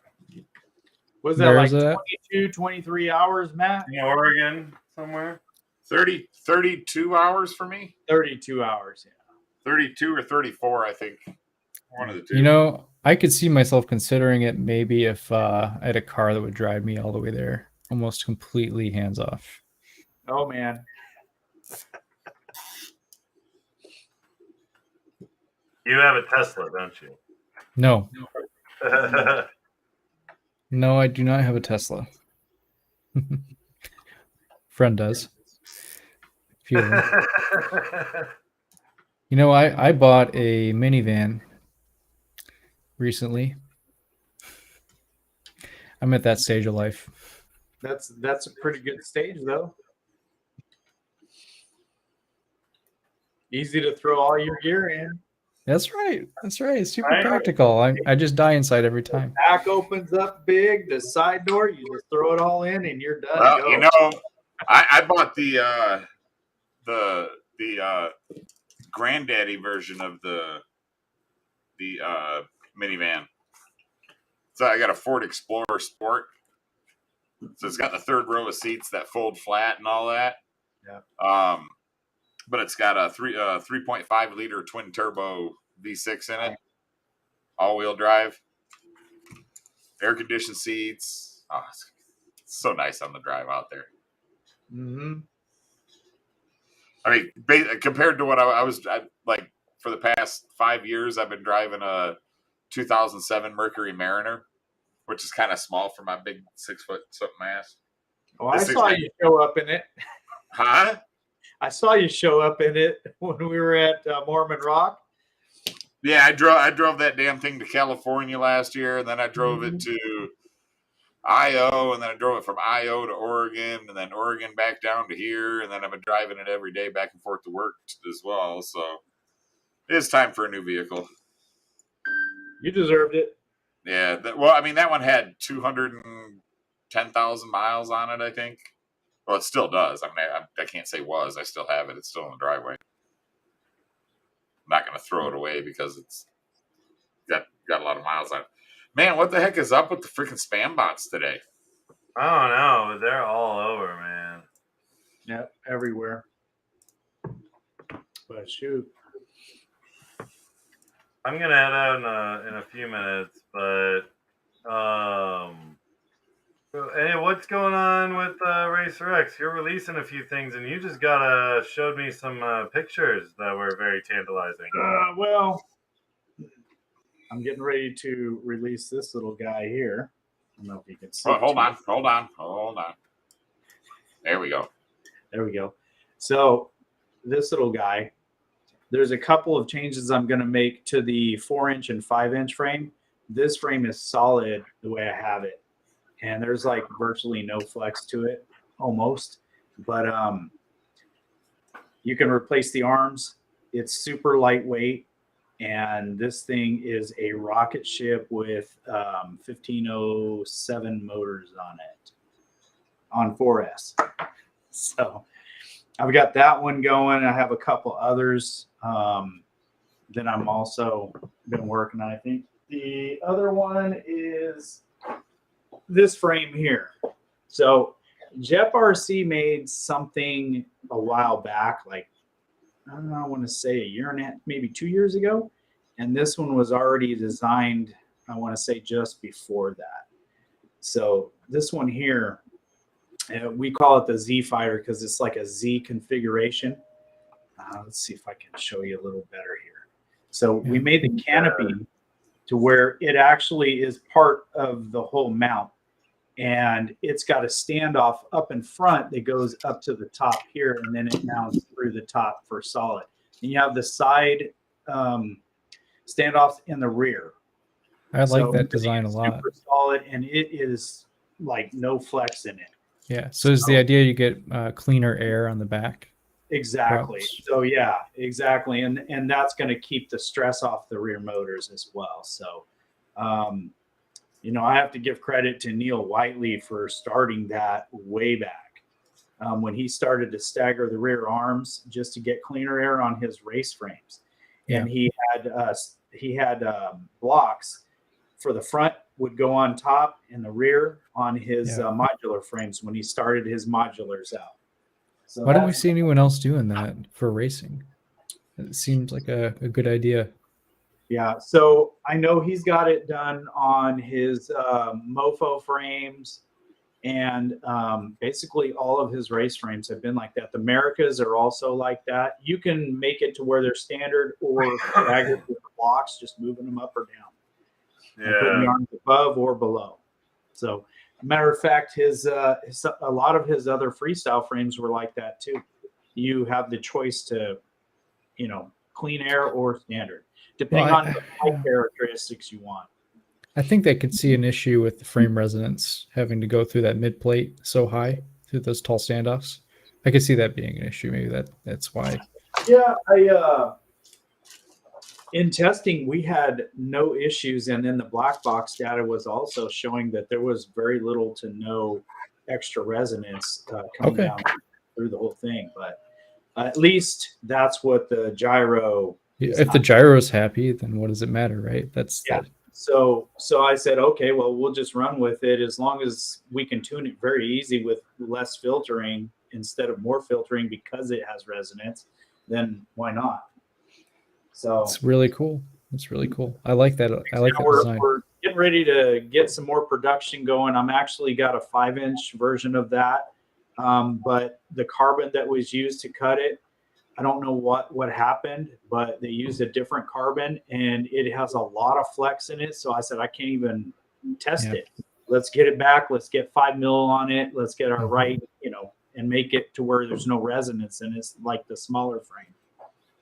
Yeah, so carbon is really interesting. Know that people are going to go, man, you know, my gyro, my black box data is showing it's really good, and I hardly have to tune anything. That's what I want. I don't want guys to have to say, oh, yeah, I got to throw filters at it and then go change a lot of PID stuff, and I don't want that. So the less filters, the better your quad's going to fly. Yeah. All right, boys. So, well, any endpoints for all right, Gank MultiRotors or Racer X or HD0 Ryan Quellet? Mm-hmm. Matt, you still there? I'm still here. Yeah, Sorry, I'm really good at work trying to get stuff done. I'm 3D printing an adapter for my AIO board on this little Mutant Micro. Nice. And I just did an HD canopy for it. So now I can fit them, but I have to do the 25 by 25 to 20 by 20 adapter so it'll fit. And the HE0 will fit underneath the canopy. So everything's perfect. And I can't wait to install this one on this bad boy. Yeah. So I'd like to see what that looks like when you're done. yeah, I'm let's see. Where's the other one at? I can't find that one now. But well, Matt, here's something I wanted to show you. This is my 5-inch version. I don't know if you can see my canopy style, but this is the 5-inch version of my I call this one. This is the the Racer 5.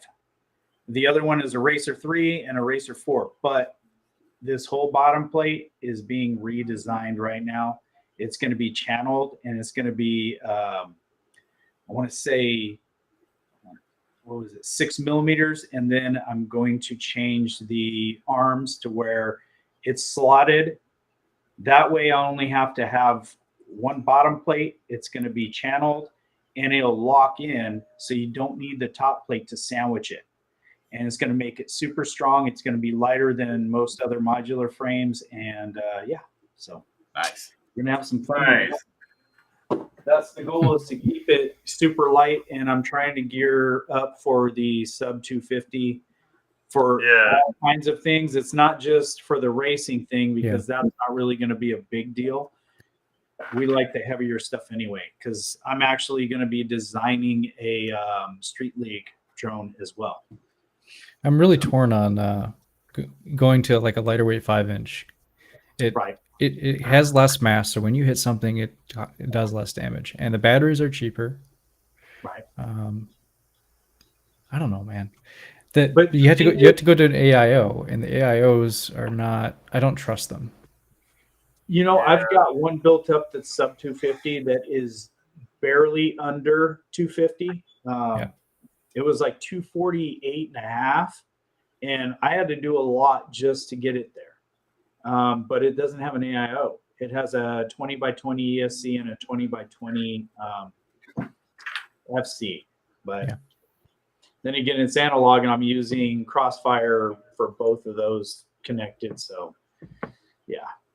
Anyway, but yeah. All right, boys. Well, thank y'all for joining us, and thanks for releasing the info that you were able to release, man. Yeah, Ryan, that was great. Really informative, so appreciate that. It was. Thank you. Yeah. All right, guys. Well, tune in next week. We got a couple guests lined up. Not for next week, but for the week after, that you guys all might want to know too. So I almost got my drone put together while we were.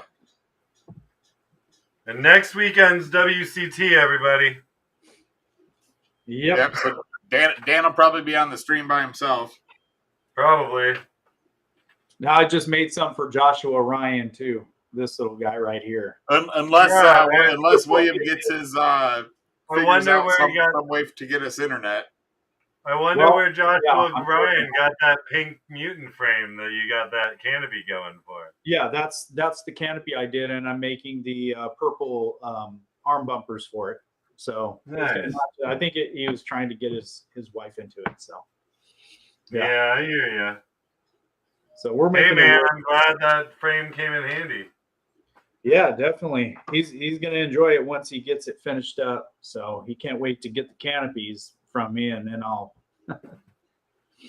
have him make a video. But all right, gentlemen, have a good week, and be safe. Gentlemen, did we invite somebody else on the stream? Hey, I consider Ryan a gentleman as my. Oh, okay. Yeah, well. Whatever you want. Peace, y'all. All right, guys, take it easy. I'm going to finish this up offline.